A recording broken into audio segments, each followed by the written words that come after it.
ഇച്ചു വെച്ചിട്ടത് മാറാപ്പ് എത്ര വെച്ചിട്ട് അത് നമുക്ക് വേറെ എന്തെങ്കിലും കളി കളിച്ചാ ഞാൻ പറയുന്നത് സാധനത്തിൽ പറയോ എന്നാ പറയേ 10 പച്ച പട്ടോല തുമ്പത്ത് 10 പച്ച തത്ത തൂങ്ങി ചത്തു 10 പത്ത ചത്തോല ചച്ചത്ത് 10 ചത്തോല തത്ത തൂറി ചത്തു ഊറിച്ചാവുകയെ സത്തേ തത്ത മാണ്ട തത്ത എത്തുന്നുണ്ടോ വല്ല എങ്ങനെയാ ചാവുക അല്ല ശരി അല്ലാതെ ഇപ്പൊ ചാകാൻ പറ്റില്ല പക്ഷെ അവിടേക്ക് ഞാൻ പറയണ പോലെ നിങ്ങളും പറയോ എന്റെ ചോദ്യം എന്റെ വാപ്പ കൊമ്പങ്കാട് പോക്കരി ചോദിച്ചിന് മറുപടി ആണ് പോയാ പിന്നല്ല ഞൊഞ്ഞാപ്പോ ചോദിച്ചങ്ങട്ട് ആന അലറലോട് അലറി പറയട്ടെ ആന അരലോടാറില്ലേ അരലോടോ മുക്കാലോടാറില്ലേ മുക്കാലോടോ ഞാൻ അങ്ങോട്ടും ഇങ്ങോട്ടും ഒരു ലോഡനെ അറിയില്ലേ പടച്ച തമ്പുരാനെ ഞാൻ അതല്ല പറഞ്ഞത് ഹലോ 2 ലോഡോ പടച്ച തമ്പുരാനെ ആയിക്കോട്ടെ ഞങ്ങൾ ഇപ്പൊ തന്നെ പോകുന്നാല് കുഞ്ഞാപ്പോ യൂസ്ഫ് 2 ലോഡാണല്ലോ കൊണ്ടേക്കണേ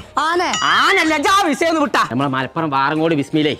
ഓണായിട്ട് സാധനങ്ങളൊക്കെ വെറുതെ കൊടുക്കും പോലെ കൊടുക്കേണ്ടത് യൂസ്ഫ് 2 ലോഡ് കൊണ്ടുപോയി അങ്ങനെയാണെങ്കിൽ കൊമ്പങ്കാട് തറവാട്ടിക്ക് ഒരു 3 ലോഡേലും വരണം ആ സാധനം തീരീന്റെ അടുക്ക് പോയി നോക്കാം